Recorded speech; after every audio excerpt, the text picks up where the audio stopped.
Сайн бацхан уу. Монголоос ингээд хараагаа тэглэгээд SNB имлэгийг сонгож ирсэн.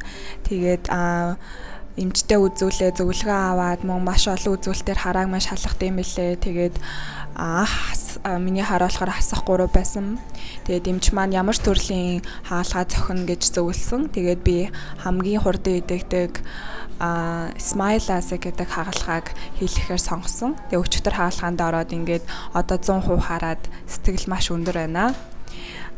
Энэ нэмлэгийг сонгох болсон шалтгаан маань болохоор ажилтан болон эмчнэр маань маш тусархаг, бас хандлага сайтай, харилцаа сайтай байсан. Тэгээ Монгол байх хугацаанд бас Монгол ажилтнтай ингээд холбогдоход маш хурдан шуурхай хариулаад мэдээллүүдээ товч тодорхой ойлгомжтой хариулж байсан. Тэгээд манай эмч маань болохоор бас 28 жилийн туршлагатай байсан учраас итгэж найдаад энэ имлэгийг Монголоос зориод ирсэн байгаа. Тэгээд сэтгэл маш өндөр байна. Баярлалаа.